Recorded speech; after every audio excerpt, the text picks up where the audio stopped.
Welcome to the Rural Revival Podcast. I'm your host, Dana Larson. This week we're with Natalie Kovarik and JaTanna Williams of Ranch Wives Beef Co., based out of ranches in rural Nebraska and Montana. I met up with these girls on the road when they were in Kansas City to speak at the American Hereford Association's Brand Marketing Summit, and we got to have a great conversation about how their lifelong friendship has turned into a business and partnership. So here we go with Natalie and JaTanna.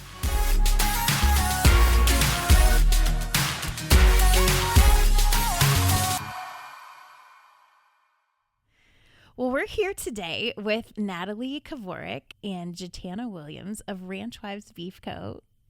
Guys, thanks for being on the podcast. Thanks for having us. It's a long time coming. We've followed you for a while and excited to sit down and talk. Yes, the day has finally come. Yeah, I think excited is an understatement. We are stoked to be here tonight. Well, let's start out and have you guys tell us a little bit about each of you, how you grew up, and how you guys first met each other. Sure. I'll go first because I typically do, I guess. I'm not sure why. We have an order for these things. Yeah. I'm Natalie. I am the Nebraska half of Ranch Wives Beef Company, and I live with my husband in central Nebraska, but I'm fairly new to the area. I just relocated in the last couple of years. I was actually born and raised in southwest Montana in the same small town JaTanna was. I grew up on a registered Hereford operation, so I grew up kind of immersed in the agricultural community and really blessed that I had that upbringing, and then, never thought I'd stay a part of it, but by God's great grace, I did. I met my husband and married him, and I guess that's kind of how I ended up in central Nebraska.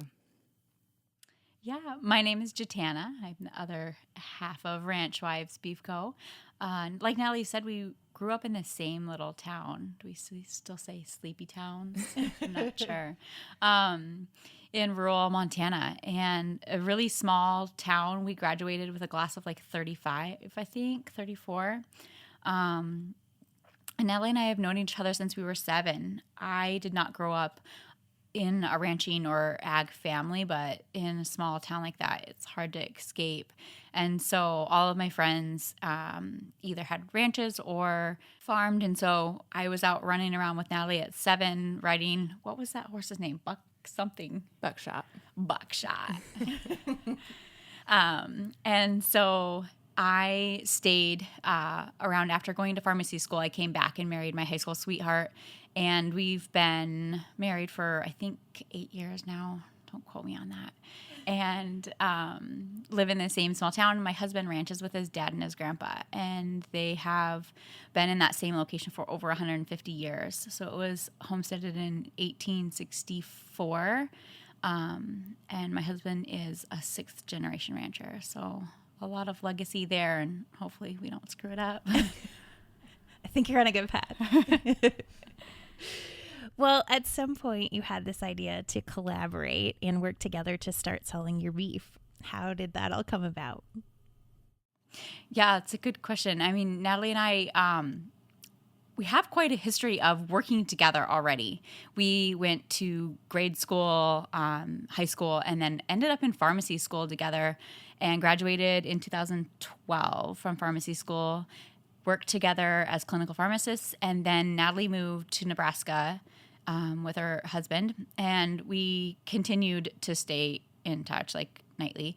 And it was just a conversation that we had one night about ways that we can add to our current operations, what we could bring to the ranching community, and kind of brought on Ranch Wives. Yeah, we were talking earlier with someone actually kind of about this same thing, and we were saying that another really big portion was both being parents. We had children, and we knew, I mean, my oldest is 13 years old, so he's at that point where he's showing a real passion and interest in ranching, and I think on the back mind of every rancher or farmer is the next generation.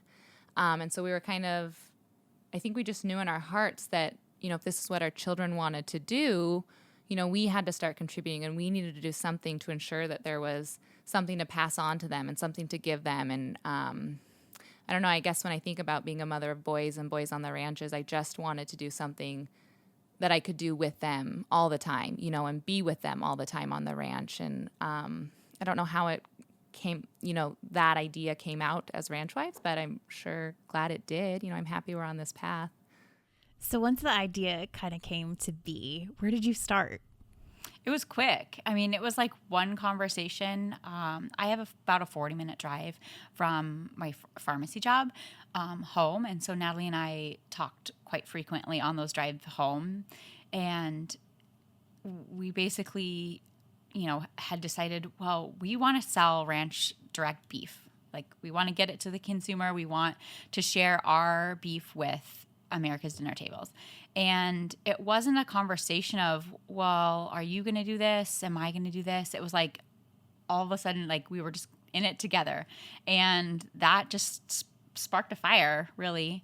And we ended up starting the Instagram right away and started boots on the ground, getting our website developed at that point.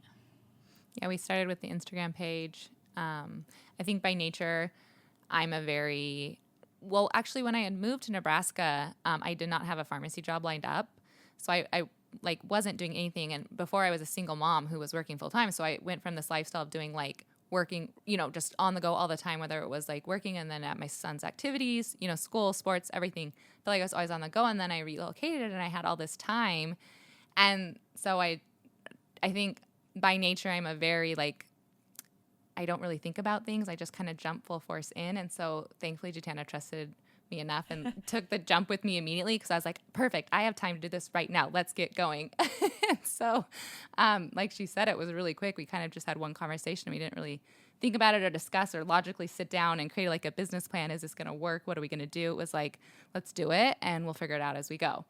And it's been very fluid. And that's luckily Natalie and I's relationship is that way. Like I don't have a sister, but I would imagine if I did have a sister, I would talk and, you know, interact with her similarly, but almost like even more like we were walking back here from a conference and we were like, we bicker like little like sisters, but then also it's like we can tell each other absolutely everything.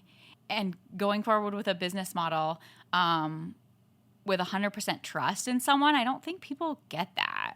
Yeah. Well, shipping beef, I mean, this has to be tricky for a lot of reasons. So how did you figure it out?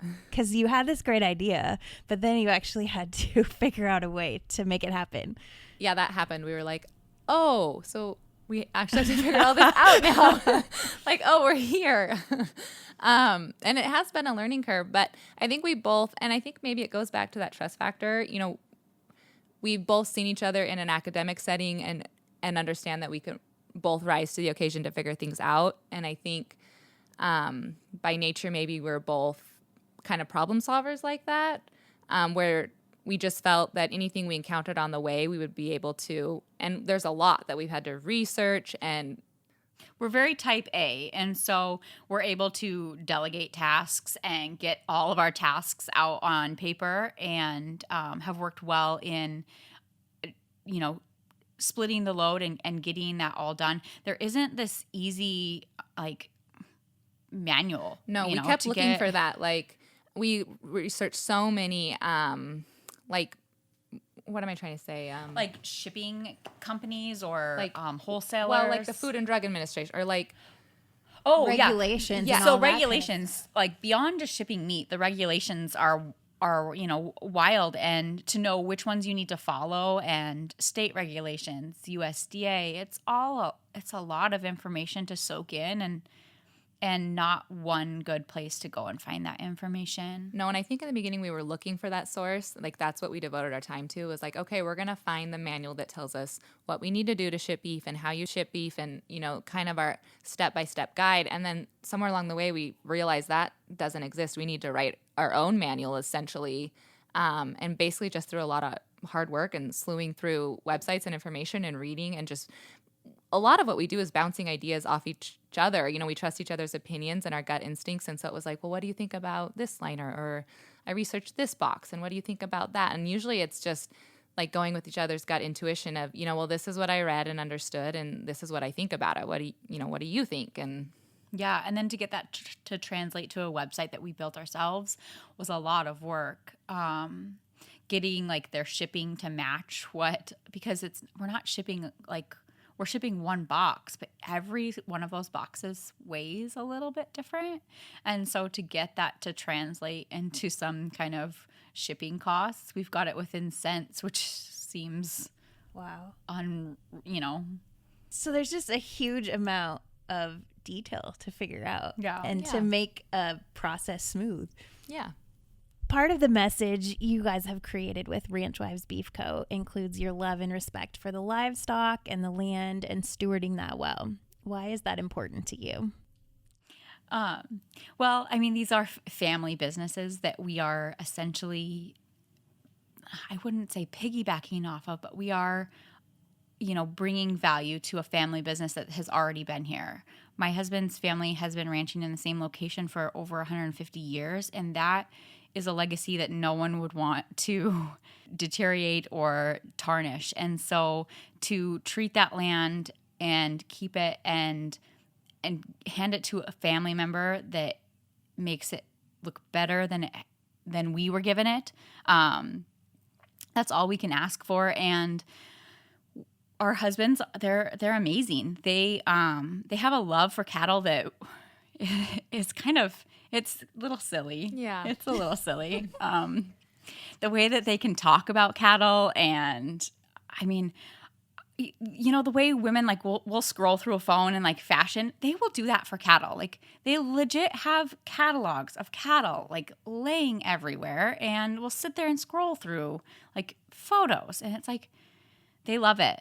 And so to see that love and that admiration that they have, it's easy to, tag along and find a passion for it too. And I would say that our story and our love isn't one that's really any different from any other rancher or farmer. I think if you polled, you had a small group in a room and you polled them and you said, do you love your cattle, or do you love your land, or do you have a passion? Every single one of them would raise their hand. So to an outsider, it may seem silly and, that may seem admirable or something great, but I feel like any ranching family has that same love and passion for that land. It's their blood, lots of times it's been generations upon, like JaTanna's ranch and, my family ranch and my husband's ranch, it's generations upon generations, and it's family members and history. And so it's hard not to just naturally have that love basically instilled in you from birth when, that's what you've grown up around. And I feel like there's a level of responsibility that exactly you have to carry on what has been built. Yeah, and sometimes it's like JaTanna said, it's overwhelming. You hope you don't screw it up. You don't want to be that generation that that drops the ball and really not only leaving it better or in better shape than what we were given it, but to add a level of prosperity to the ranch is something that we all hope that we can do. And, maybe a little bit that's what we're kind of hoping Ranch Wives could do, if, bring a little bit more added value and continue on. Maybe if there's a child that wants to continue it or continue Ranch Direct, that we've gone at least down that path a little bit, that they could, investigate further into it if they wanted to too. Yeah. Well, we are starting to see a shift in how people can purchase beef. Why do you guys think that is? It's definitely amazing to see consumers want to know more about where their beef is raised. And we wholeheartedly admire that and definitely don't take for granted the consumers that do want to know. And so we love to tell our story. We love to show people how their beef is raised, and there's so many options. And for people to choose our option, we're grateful. But we do want people to know that any beef can be great beef. Eating beef is supporting us, local ranchers, distant ranchers. It's all one community. So people can order beef online through your website, but you also do some pop-ups and events where you sell the beef as well. So talk a little bit about that and the benefits of doing it online and also in person. I love pop-ups. I have been fortunate enough to attend a couple of them now. I attended a bigger trade show in Lincoln, and then a couple of the smaller ones in I wouldn't say it's like a small town, but, smaller than Lincoln and Omaha. And every single time I leave them, I feel like this amazing feeling of community. And to spend my time there with other people who are sharing their work and their talent, and then to see all the local people that came out to support them, and intentionally, usually they're advertised, and it's that person who's making a conscious decision to support local or to support, a friend of a friend, or it's just, I can't even describe it. And I try to all the time after every pop-up, because I'm like, I need to show my appreciation and my gratitude and put these into words. And it is just this amazing feeling of, it's scary to start a small business. You're taking a risk. And so to know that there's even 1 or 2 or 5 or 15 or how many ever came out to support you, that there's those people in your corner that believe in what you're doing and support what you're doing, it just makes, you're just so appreciative. And there's nothing better than the pop-ups. And I'm so thankful and fortunate that I've been able to be a part of them. Yeah.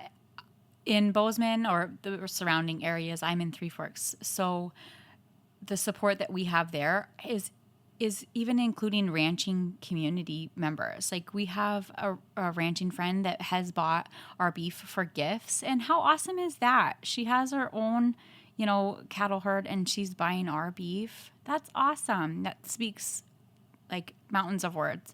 And so our dynamic in the Montana area is a little bit different. I've traveled some crazy windy roads to deliver beef, but it's awesome. You show up to their house and they've got this freezer prepped and ready for their delivery, and that's just awesome. It's awesome to share a piece of our ranch with their homes. Yeah, and food is very, I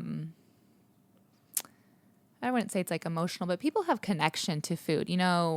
They are tied to it. Maybe it's through a family recipe, or maybe they tie their identity to it. And so to know that people trust us, to bring our beef into their home as food that they want to prep and share with their families, with a family meal, it's a really awesome feeling.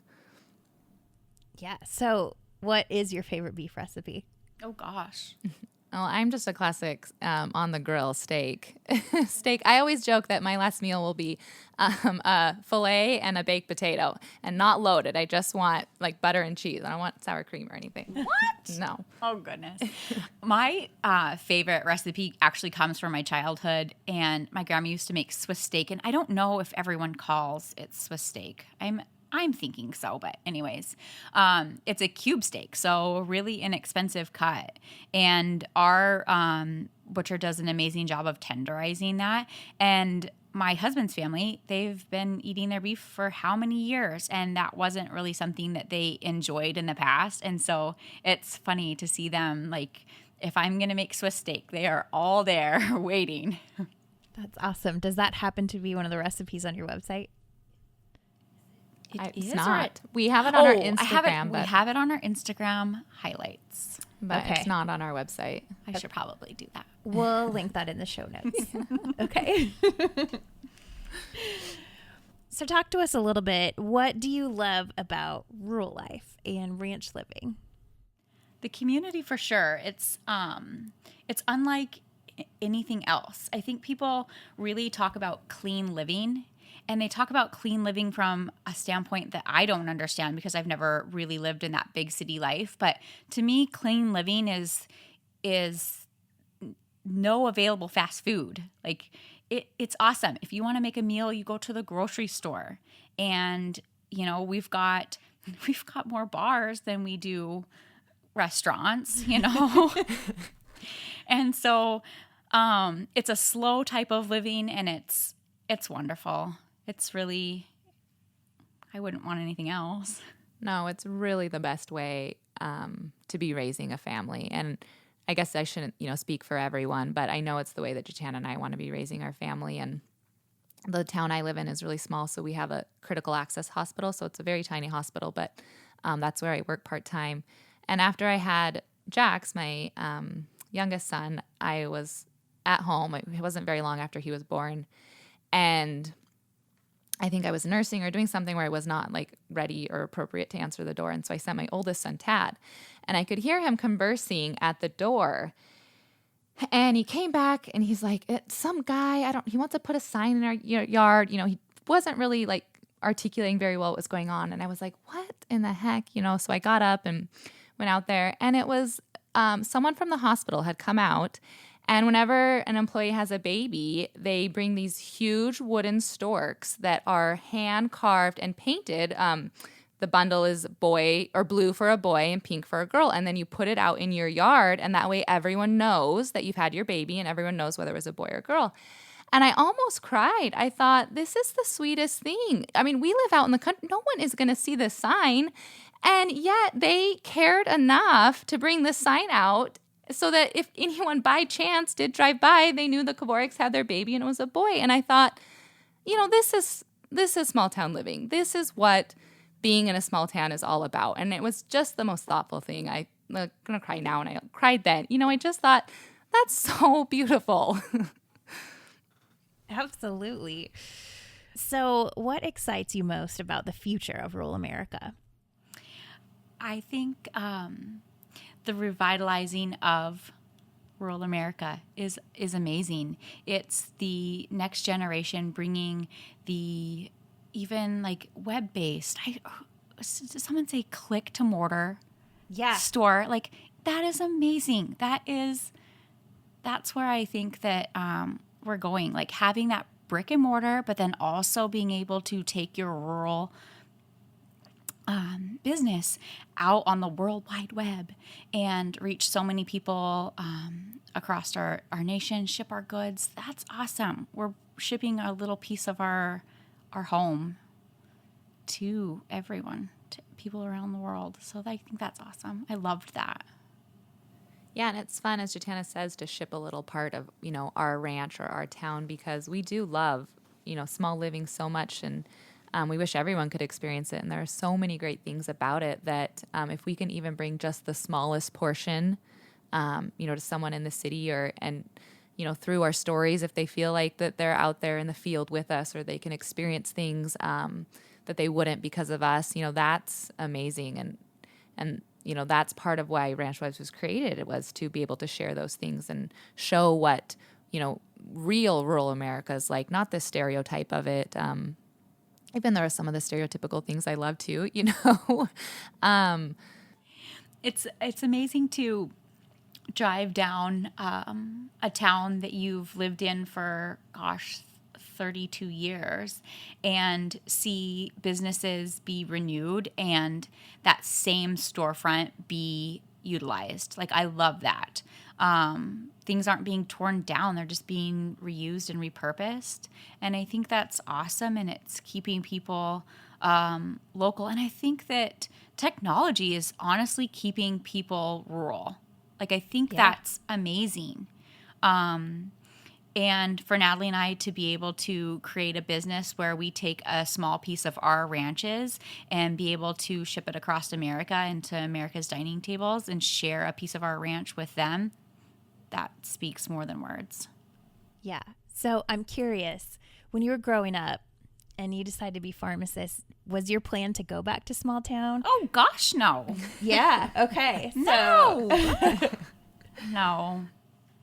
I mean, Missoula really, I think people would probably still call Missoula a small town in the grand scheme of things. So our college town was a fun college Montana town, big for Montana, but in the grand scheme of things, small. But in no way did Natalie and I think that we were going to be here raising our kiddos like we are. But it's awesome.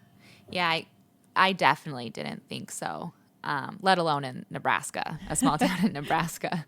But I can't put into words how happy I am that God placed me where I am in my life now.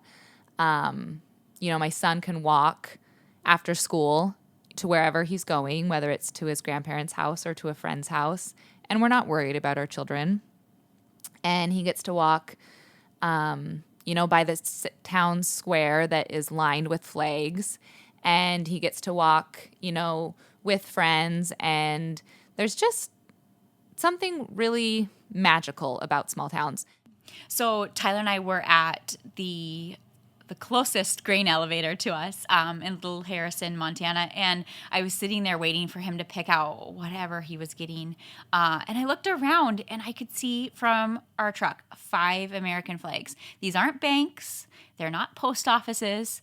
They're homes. They're businesses. That's amazing. That's awesome.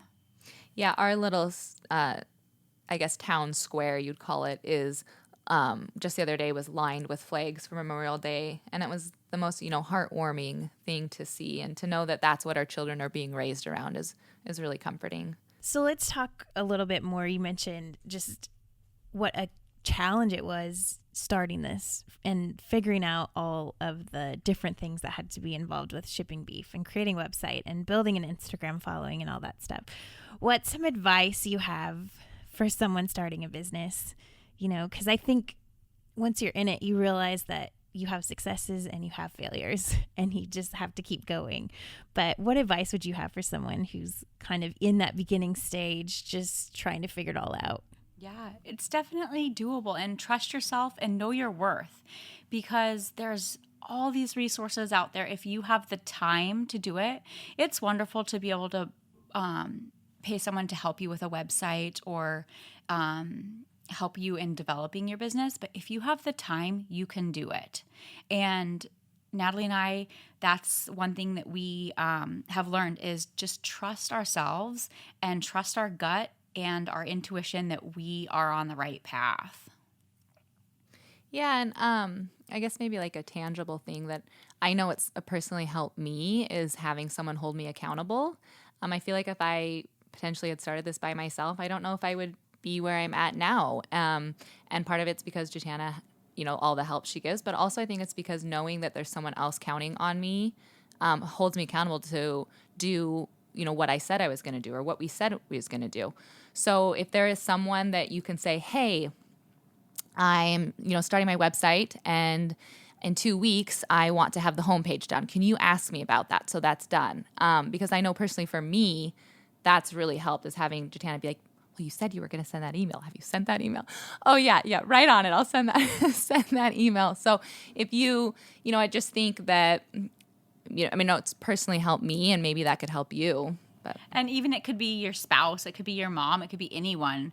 Not everyone's fortunate to have a business partner alongside them at all times, but there's always someone in your corner.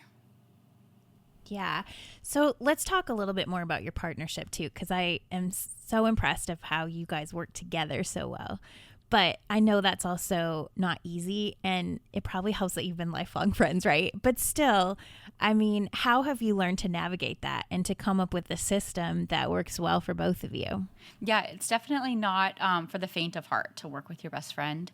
And so we've been able to get through things with, the support of each other, really. Like we just, we muster through it. We have our good days and our bad days, and we always have the other person to fall back on and say, today is just not my day. Can you pull through? Can you, and I think that is the greatest attribute of having your best friend alongside you for the ride is them knowing when you need help. We've definitely gone through that. Realistically, working with the two of us and even showing the Instagram account, like we're able to have breaks from that. And we're so fortunate to be able to do that. Logistically, we take a 7-day on and a 7-day off approach. And so like if we needed 7 days to just be with our family, we can do that. And not a lot of business owners can say so, Yeah. I've heard a lot about other small businesses that have started with friends, and I think then it dissolves their friendship or someone takes over the business. And I was thinking like, how could that happen or how does that happen, before I had started Ranch Wives.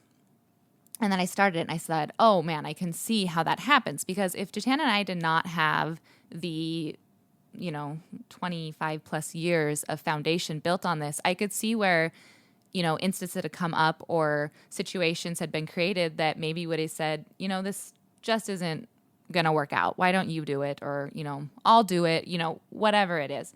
So I think really we are so blessed that we have that long-standing relationship to build off, because we've had fights over ranch wives, and I think that's part of why we work so well, is because we have such a long history together that we're able to be really, really honest with each other about our feelings in that, whatever it was, whether it was in that moment or about a situation. But because we're able to be so honest with each other, we can work with each other and we can get through. And I think if you had a business partner that you couldn't always communicate the most deepest inner feelings that you were feeling, that it would be really, really challenging. But I think because we can be so honest with each other, that it just works. Yeah. Yeah, I've always been impressed with your Instagram, and I love your strategy of a week on, a week off, because first of all, it's really great that you can trust each other, to hand that off back and forth. But it's also great to build in that time to just be offline when you need to be and spend time with your family. So great job with that. Yeah, it's amazing. After both of us had our most recent babies, we took, I wouldn't call it like an Instagram maternity leave, I guess, but we each covered it for like the whole month afterwards, so that person didn't have to get online. And if they were, great, but you weren't, worried about posting a photo or coming up with a caption or what you were going to talk about next, while you were balancing this new baby. So, I mean, it's a beautiful thing that what we've created, and that's not how it started out. We did not plan that. It just serendipitously, that's how it worked out, where we're like, I think this is what's going to work best, is this rotating schedule. So it was trial and error, but we would recommend it to other people that want to go the route of sharing an Instagram account. We can jump on with the stories and stuff and kind of interplay, and we do that now that we have, kind of built a base that people kind of know our faces or our surroundings. And we do have quite different surroundings, Nebraska and Montana. But in the beginning, it was really probably confusing for people. But we just kept going and kept mustering through that. And now we have a familiarity probably with the Montana scenes and the Nebraska scenes in Natalie's face. And it's rarely my face. It's usually my kids'. Or the chickens. JaTanna was always worried about it. She's like, how are they going to know it's me and whose kids are who? I was like, oh, I don't know. They'll figure it out.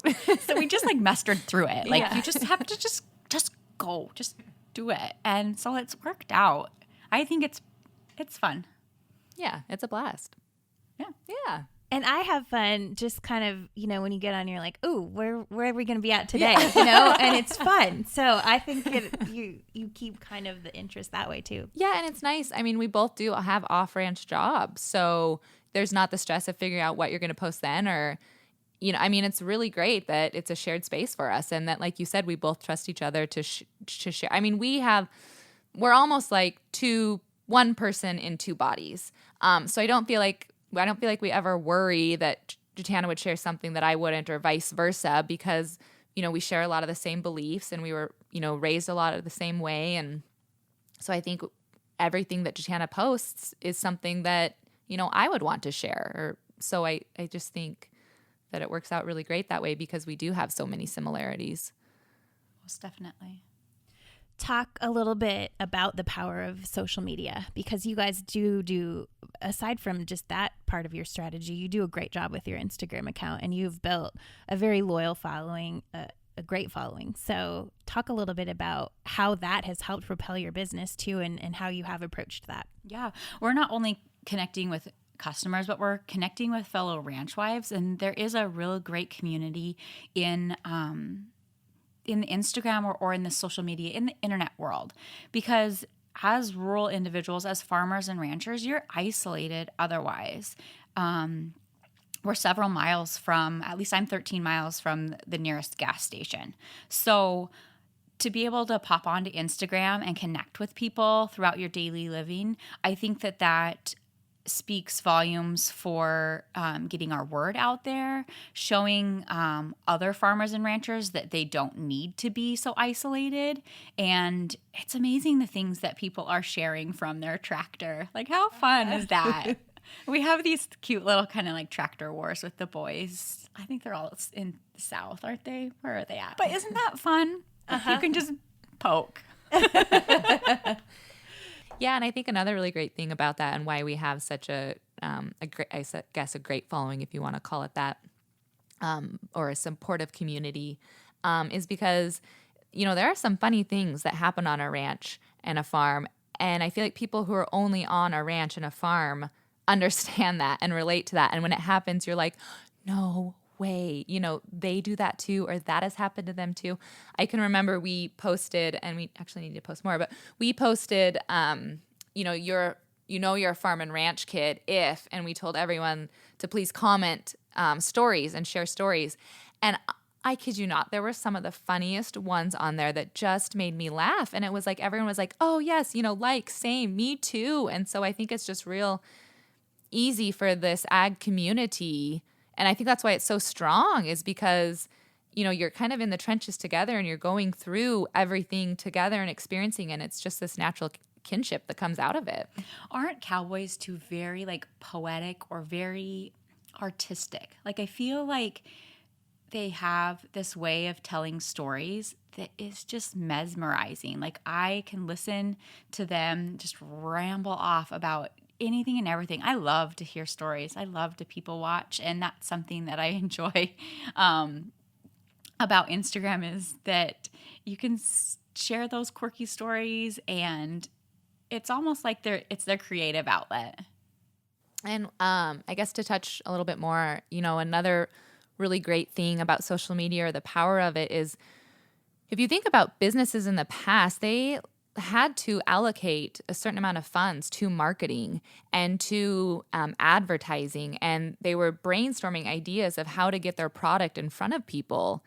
And social media came along and said, hey, I'm going to not only do this for free for you, but I'm going to literally put it in the palm of your hand and let you do it. And so, the fact that JaTanna and I can every day get on Instagram and put our product in front of thousands of followers, that's amazing as a business owner.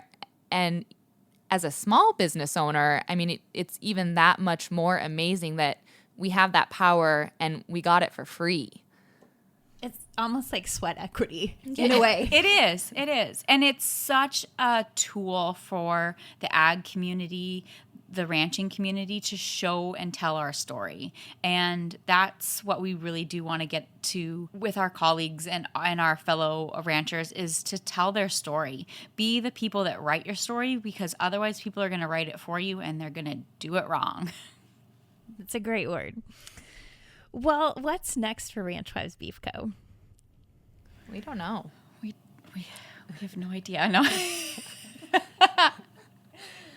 We're quite fluid with our direction, and we just love sharing other small businesses. And so I think that will probably be where we go this summer, is to team up with some small shops, do pop-ups, really just find our community within this crazy wild world. And we love the small shops. We love to collaborate with them, highlight their products, and maybe those will end up in our beef boxes.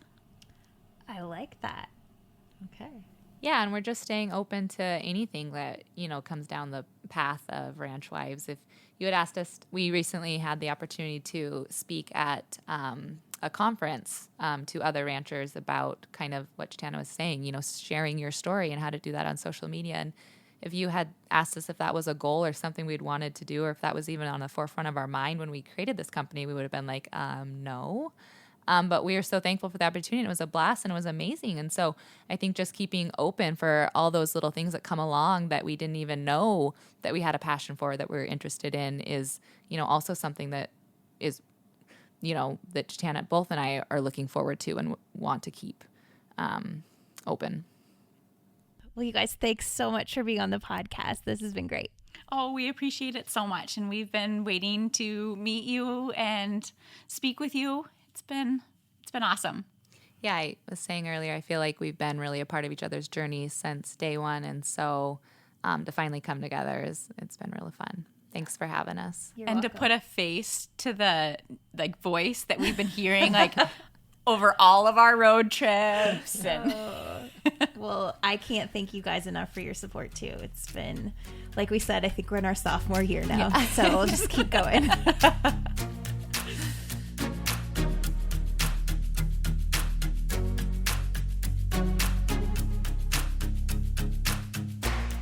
Well, I love hearing about the why behind Ranch Wives Beef Co. and the ins and outs of their partnership and how they make it all work. And also about the power of the internet and social media and how that makes this all possible for them on so many levels.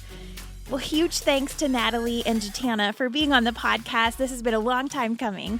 And thanks to you for tuning in. We'll be back next week. Have a great day, everybody.